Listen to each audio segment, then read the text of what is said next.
Hi students, welcome back to our YouTube channel ನಮ್ಮ Vedanta SSLC. ನಾನು ನಿಮ್ಮ master teacher Yashasvi sir. So ಇವತ್ತು ನಿಮ್ ಮುಂದೆ ಕನ್ನಡ ಫಸ್ಟ್ ಲ್ಯಾಂಗ್ವೇಜ್ ಕನ್ನಡದು ಬ್ಲೂ ಪ್ರಿಂಟ್ ನ ಎಕ್ಸ್ಪ್ಲೈನ್ ಮಾಡಕ್ ಬಂದಿದ್ದೀನಿ. ಸೊ ದಟ್ ಈ ಬ್ಲೂ ಪ್ರಿಂಟ್ ಗೌರ್ಮೆಂಟ್ ಇಂದ ರಿಲೀಸ್ ಆಗಿರೋದು, ಎಲ್ಲಾ ಸಬ್ಜೆಕ್ಟ್ ಅಲ್ಲೂ ನೀವು ನೋಡಿರ್ತೀರಾ. ಇದರಲ್ಲಿ ನಿಮಗೆ 8 ಪದ್ಯ 8 ಗದ್ಯ ಇದೆ, ಜೊತೆಗೆ ವ್ಯಾಕರಣಗಳಿದೆ, ಪ್ರಬಂಧ ಇದೆ, ಜೊತೆಗೆ ಪತ್ರ ಬರೆಯುವಂತದ್ದು ಇರುತ್ತೆ. ಸೊ ಅದೆಲ್ಲದಕ್ಕೂ ಎಷ್ಟೆಷ್ಟು ಮಾರ್ಕ್ಸ್, ಯಾವ ಪದ್ಯದಿಂದ ಎಷ್ಟು ಮಾರ್ಕ್ಸ್ ಕ್ವಶನ್ ಕೇಳ್ತಾನೆ, ಯಾವ ಗದ್ಯದಿಂದ ಎಷ್ಟು ಮಾರ್ಕ್ಸ್ ಕ್ವಶನ್ ಕೇಳ್ತಾನೆ ಅಂತ ಡೀಟೇಲ್ ಆಗಿ ಹೇಳ್ತೀನಿ. ಈ ವಿಡಿಯೋನ ಕೊನೆ ತನಕ ಸ್ಕಿಪ್ ಮಾಡ್ದಲ್ಲೇ ನೋಡಿ, ತುಂಬಾ important. Okay, first of all ನಿಮಗೆ 8 ಗದ್ಯ ಇದೆ. ಸೊ ಇಲ್ಲಿ ತನಕ ನಿಮಗೆ ಗದ್ಯ. ಓಕೆ, ಅದಾದ ಮೇಲೆ ನಿಮಗೆ 8 ಪದ್ಯ ಭಾಗ ಇದೆ. ಓಕೆ, ಇಲ್ಲಿಂದ ಇಲ್ಲಿ ತನಕ ನಿಮಗೆ ಪದ್ಯ ಭಾಗ. ಓಕೆನಾ? ಸೊ ಇದರಲ್ಲಿ ನಿಮಗೆ ನೋಡಿ, ಟೋಟಲ್ ನಿಮಗೆ 1 mark question, 2 mark question, 3 mark question, 4 mark question, 5 mark question separate ಆಗಿ ಡಿವೈಡ್ ಮಾಡಿ ಕೊಟ್ಟಿದ್ದಾನೆ. ಇಲ್ಲಿ ಸಪರೇಟ್ ಆಗಿ ಡಿವೈಡ್ ಮಾಡಿದ್ದಾನೆ. 1 mark, 2 mark, 3 mark, 4 mark, 5 mark question separate ಆಗಿ ಡಿವೈಡ್ ಮಾಡಿದ್ದಾನೆ. ಓಕೆನಾ? 5 ಮಾರ್ಕ್ಸ್ ಇಂದ ಬರೋಣ. 5 ಮಾರ್ಕ್ಸ್ ಅಲ್ಲಿ ನಿಮಗೆ ಯಾವ ಚಾಪ್ಟರ್ ಇಂದನೂ ಕ್ವಶನ್ಸ್ ಕೊಡಲ್ಲ, ನಿಮಗೆ ಗದ್ಯ ಅಥವಾ ಪದ್ಯದಿಂದ ಕ್ವಶನ್ಸ್ ಕೊಡಲ್ಲ. 2 ಕ್ವಶನ್ಸ್ ಬರೋದು. ಅದು ಒಂದು ಪತ್ರಲೇಖನ, ಇನ್ನೊಂದು ಪ್ರಬಂಧ. ಈ 2 ಕಂಟೆಂಟ್ ಇಂದ ನಿಮಗೆ ಪತ್ರಲೇಖನ 1 ರಿಂದ 5 ಮಾರ್ಕ್ಸ್ ಕ್ವಶನ್ ಬರುತ್ತೆ, ಇನ್ನೊಂದು ಪ್ರಬಂಧದಿಂದ 5 ಮಾರ್ಕ್ಸ್ ಕ್ವಶನ್ ಬರುತ್ತೆ. ಸೊ ಇದೆರಡು ಬಿಟ್ರೆ 5 ಮಾರ್ಕ್ಸ್ ಗೆ ಯಾವ ಕ್ವಶನ್ಸ್, ಯಾವ ಪದ್ಯ ಗದ್ಯ ವ್ಯಾಕರಣದಲ್ಲಿ ಕೊಡೋದಿಲ್ಲ. ಓಕೆನಾ? ನೆಕ್ಸ್ಟ್ ಚೆಕ್ ಮಾಡೋಣ. 4 ಮಾರ್ಕ್ ಕ್ವಶನ್.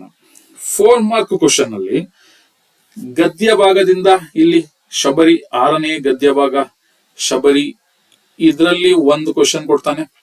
ಓಕೆ, ನೆಕ್ಸ್ಟ್ ಪದ್ಯ ಸಂಕಲ್ಪ ಗೀತೆ, ಇದರಲ್ಲಿ 4 ಮಾರ್ಕ್ಸ್ ಇಂದು 1 ಕ್ವಶನ್ ಬರುತ್ತೆ. ನೆಕ್ಸ್ಟ್ ಪದ್ಯ ಕೌರವೇಂದ್ರನ ಕೊಂದೆ ನೀನು, ಇದರಿಂದ 4 ಮಾರ್ಕ್ಸ್ ಗೆ. ನೆಕ್ಸ್ಟ್ ಪದ್ಯ ವೀರಲವ, ಇದರಿಂದ 4 ಮಾರ್ಕ್ಸ್ ಗೆ ಕ್ವಶನ್. ಓಕೆ, ಇನ್ನೊಂದು ಕೊನೆಯದಾಗಿ ಅಪಠಿತ ಗದ್ಯ, ಈ ಭಾಗದಿಂದ 1 ಕ್ವಶನ್. ಟೋಟಲ್ 5 ಕ್ವಶನ್ ಬರುತ್ತೆ. ಓಕೆ, ಟೋಟಲ್ 5 ಕ್ವಶನ್ ಬರುತ್ತೆ ನಿಮಗೆ 4 ಮಾರ್ಕ್ಸ್ ಇಂದು.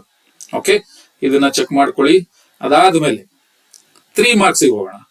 3 ಮಾರ್ಕ್ಸ್ ಗೆ ಯಾವ್ಯಾವುದರಿಂದ ಕ್ವಶನ್ಸ್ ಕೇಳ್ತಾನೆ ನೋಡಿ. ಗದ್ಯ ವ್ಯಾಘ್ರಗೀತೆ 2ನೇ ಗದ್ಯ ಭಾಗ, ಅದರಿಂದ 1 ಕ್ವಶನ್ 3 ಮಾರ್ಕ್ಸ್ ಇಂದು. ದೆನ್ 3ನೇ ಗದ್ಯ ಭಾಗ ಭಾಗ್ಯಶಿಲ್ಪಿಗಳು, ಇದರಿಂದ 1 ಕ್ವಶನ್ ಕೊಡ್ತಾನೆ 3 ಮಾರ್ಕ್ಸ್ ಇಂದು. ನೆಕ್ಸ್ಟ್ 4ನೇ ಗದ್ಯ ಎದೆಗೆ ಬಿದ್ದ ಅಕ್ಷರ, ಇದರಿಂದ 1 ಬರುತ್ತೆ ಕ್ವಶನ್. ಜೊತೆಗೆ 5ನೇ ಗದ್ಯ ಯುದ್ಧ, ಇದರಿಂದ 1 ಕ್ವಶನ್ ಬರುತ್ತೆ.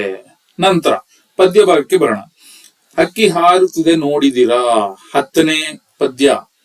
ಓಕೆ, ಅದರಿಂದ 1 ಕ್ವಶನ್ ಬರುತ್ತೆ. ನೆಕ್ಸ್ಟ್ ಅದರಿಂದ 1 ಕ್ವಶನ್ ಆಯ್ತಾ. ನೆಕ್ಸ್ಟ್ ಪದ್ಯ ಚಲಮನೆ ಮೆರೆವಮ್ಮ ಪದ್ಯ, ಹಳೆಗನ್ನಡ, ಅದರಿಂದ 1 ಕ್ವಶನ್ ಬರುತ್ತೆ. ನೆಕ್ಸ್ಟ್ ಪದ್ಯ ಹಸುರು ಪದ್ಯದಿಂದ ನಿಮಗೆ ಇನ್ನೊಂದು ಕ್ವಶನ್ ಬರುತ್ತೆ. ಜೊತೆಗೆ ಪದ್ಯ ಕೆಮ್ಮನಿ ಮೀಸೆ ಒತ್ತನೆ, 16ನೇ ಪದ್ಯ, ಅದರಲ್ಲಿ 1 ಕ್ವಶನ್ ಬರುತ್ತೆ. ಅದಾದ ಮೇಲೆ ನಿಮಗೆ ಛಂದಸ್ಸಿಂದ ಅಂದ್ರೆ ವ್ಯಾಕರಣದಿಂದ ನಿಮಗೆ 1 ಕ್ವಶನ್ ಬರುತ್ತೆ. ಆಮೇಲೆ ಅಲಂಕಾರದಿಂದ ಖಂಡಿತ 1 ಕ್ವಶನ್ ಬರುತ್ತೆ.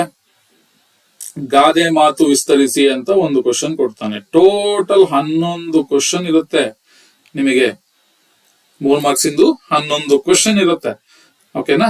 ಇನ್ನ 2 ಮಾರ್ಕ್ಸ್ ಮತ್ತೆ 1 ಮಾರ್ಕ್ಸ್ ಕ್ವಶನ್ಸ್ ತುಂಬಾ ಸಿಂಪಲ್. 2 ಮಾರ್ಕ್ಸ್ ಇಂದು ಟೋಟಲ್ ಎಷ್ಟು ಕ್ವಶನ್ಸ್ ಬರುತ್ತೆ? 10 ಕ್ವಶನ್ಸ್ ಬರುತ್ತೆ. ಇನ್ನ 1 ಮಾರ್ಕ್ ಇಂದು 17 ಕ್ವಶನ್. 1 ಮಾರ್ಕ್ ಅಂತ ಅಂದ್ರೆ ನಿಮಗೆ ಬಹು ಆಯ್ಕೆ ಪ್ರಶ್ನೆಗಳು ಬರ್ಬೋದು, ಅಥವಾ 1 ವಾಕ್ಯದಲ್ಲಿ ಉತ್ತರಿಸಿನೂ ಬರ್ಬೋದು. ಓಕೆ, ಅದೆಲ್ಲ ಸೇರಿ 17 ಪ್ರಶ್ನೆಗಳು ಬರುತ್ತೆ. ಇನ್ನೊಂದು ವಿಶೇಷವಾದಂತಹ ಸೂಚನೆ ಇದೆ ನೋಡಿ, 3 ಅಂಕಗಳು ಇಲ್ಲಿ ಸೂಚನೆ ನೋಡಿ, 3 ಅಂಕಗಳ ಪ್ರಶ್ನೆಗಳಲ್ಲಿ ಒಂದು ಹೆಚ್ಚುವರಿ ಪ್ರಶ್ನೆ ಕೊಡ್ತಾರೆ. ಅಂದ್ರೆ ಒಂದು ಎಕ್ಸ್ಟ್ರಾ ಕ್ವಶನ್ಸ್ ಕೊಡ್ತಾರೆ, ಅದರಲ್ಲಿ ಆಯ್ಕೆ ಮಾಡಿ ಬರೆಯುವಂತದ್ದು ಇರುತ್ತೆ. 4 ಅಂಕಗಳ ಪ್ರಶ್ನೆಗಳಲ್ಲಿ 3 ಹೆಚ್ಚುವರಿ ಪ್ರಶ್ನೆಗಳು ಕೊಡ್ತಾರೆ, 3 ಎಕ್ಸ್ಟ್ರಾ ಕ್ವಶನ್ಸ್ ಕೊಟ್ಟಿರ್ತಾನೆ. ಜೊತೆಗೆ 5 ಅಂಕಗಳ ಪ್ರಶ್ನೆಗಳಲ್ಲಿ 2 ಪ್ರಶ್ನೆ ಎಕ್ಸ್ಟ್ರಾ ಕೊಟ್ಟಿರ್ತಾನೆ. ಅದರಲ್ಲಿ ನಿಮಗೆ ಯಾವ್ದು ಬರುತ್ತೋ ಅದನ್ನ ಚಾಯ್ಸ್ ಮಾಡಿ ಬರಿಬಹುದು.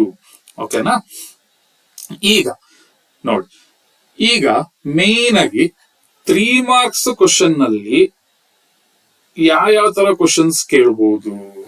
ಲಿಸನ್ ಹಿಯರ್, 3 ಮಾರ್ಕ್ಸ್ ಕ್ವಶನ್ ಅಲ್ಲಿ ಯಾವ್ಯಾವ ತರ ಕ್ವಶನ್ಸ್ ಕೇಳ್ಬೋದು ಅಂತ ನಿಮಗೆ ಡೀಟೇಲ್ ಆಗಿ ಹೇಳ್ಬಿಡ್ತೀನಿ. ನಿಮಗೆ ಅವಾಗ ಓದೋದಕ್ಕೆ ಇದನ್ನ ಓದುವಾಗ ನಿಮ್ಗೆ ಗೊತ್ತಾಗ್ಬಿಡುತ್ತೆ, ಈ ಪಾರ್ಟ್ ಕೇಳಲ್ಲ 3 ಮಾರ್ಕ್ಸ್ ಅಲ್ಲಿ, ಇದನ್ನ ಮಾತ್ರ ಕೇಳ್ತಾರೆ ಅನ್ನೋದನ್ನ. ಏನೇನ್ ಕೇಳ್ತಾನೆ 3 ಮಾರ್ಕ್ಸ್ ಕ್ವಶನ್ ಅಲ್ಲಿ? ಲಿಸನ್ ಹಿಯರ್, ಇದರಲ್ಲಿ ಕವಿ ಪರಿಚಯ ಕೇಳ್ತಾನೆ.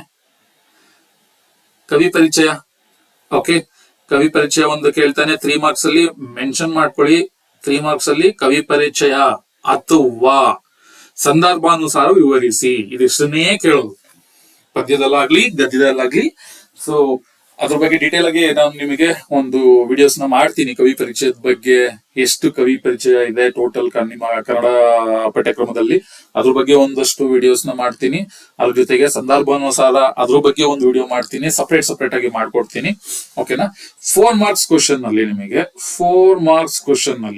ನಿಮಗೆ ಕೇಳುವಂತದ್ದು ಒಂದು ಪ್ಯಾಸೇಜ್ ರೈಟಿಂಗ್ ಅಂತ ಅಂತೀವಿ. ಪ್ಯಾಸೇಜ್ ಅಂದ್ರೆ ಒಂದು ದೊಡ್ಡ ಪ್ಯಾರಾಗ್ರಾಫ್ ಅಲ್ಲಿ ಒಂದು ಸ್ಟೋರಿ ತರ ಕೊಡ್ತಾರೆ, ಅದನ್ನ ಓದಿ ಅದಕ್ಕೆ ಒಂದಷ್ಟು ಕ್ವಶನ್ ಕೊಟ್ಟಿರ್ತಾರೆ, 3-4 ಕ್ವಶನ್ಸ್, ಅದಕ್ಕೆ ಆನ್ಸರ್ ಮಾಡೋಂಥದ್ದು ಇರುತ್ತೆ. ಅದು ಬಿಟ್ರೆ ಸಾರಾಂಶ ಬರೆಯೋದಕ್ಕೆ ಕೇಳ್ತಾರೆ. 4 ಮಾರ್ಕ್ಸ್ ಕ್ವಶನ್ ಅಲ್ಲಿ ಅದೆರಡನ್ ಬಿಟ್ರೆ ಇನ್ನೇನೂ ಕೇಳೋದಿಲ್ಲ.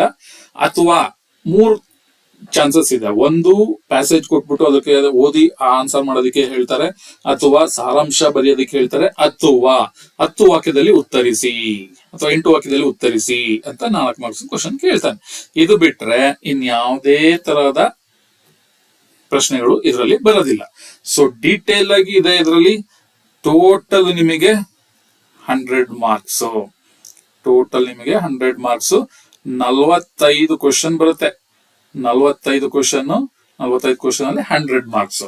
ಸೊ ಯೋಚನೆ ಮಾಡೋ ಅಂತ ಅವಶ್ಯಕತೆ ಇಲ್ಲ, ಆರಾಮಾಗಿ ಓದ್ಬೋದು. ಸ್ವಲ್ಪ ಯಾಮಾರಿದ್ರು ನಿಮಗೆ ಕಷ್ಟ ಆಗುತ್ತೆ. ಯಾಕೆಂದ್ರೆ ಈ ಲ್ಯಾಂಗ್ವೇಜ್, ಕನ್ನಡ ಲ್ಯಾಂಗ್ವೇಜ್ ಅಲ್ಲಿ ಕನ್ನಡಿಗರಾಗಿ, ಕನ್ನಡದ ಮಕ್ಕಳಾಗಿ ನಾವು ಬರೀ ಜಸ್ಟ್ ಪಾಸ್ ಆಗೋದಲ್ಲ, ಒಳ್ಳೆ ಸ್ಕೋರ್ ಮಾಡಬಹುದು. ನಿಮ್ಮ ಪರ್ಸೆಂಟೇಜ್ ನ ಜಾಸ್ತಿ ಮಾಡ್ಕೊಳ್ಳೋದಕ್ಕೆ ಈ ಸಬ್ಜೆಕ್ಟ್ ತುಂಬಾ ಹೆಲ್ಪ್ ಆಗುತ್ತೆ. ನೆಗ್ಲೆಕ್ಟ್ ಮಾಡಬೇಡಿ. 100 ಔಟ್ ಆಫ್ 100 ಥಿಯರಿ ತೆಗಿಬಹುದು. ಯಾವುದೇ ಕಾರಣಕ್ಕೂ ಭಯ ಪಡೋ ಅವಶ್ಯಕತೆ ಇಲ್ಲ. ವ್ಯಾಕರಣ ಗೊತ್ತಿಲ್ಲ, ಅದು ಇದು ಅಂತ ಏನೋ ತಲೆ ಕೆಡ್ಸ್ಕೊಬೇಡಿ, ಅದ್ರ ಬಗ್ಗೆ ನಾನು ವಿಡಿಯೋ ಮಾಡಾಕ್ತೀನಿ. ಸೊ ನೆಕ್ಸ್ಟ್ ಮುಂದಿನ ವಿಡಿಯೋದಲ್ಲಿ ಮತ್ತೆ ಸಿಗ್ತೀನಿ. ಟಿಲ್ ದೆನ್ ಟೇಕ್ ಕೇರ್, ಬಾಯ್ ಬಾಯ್.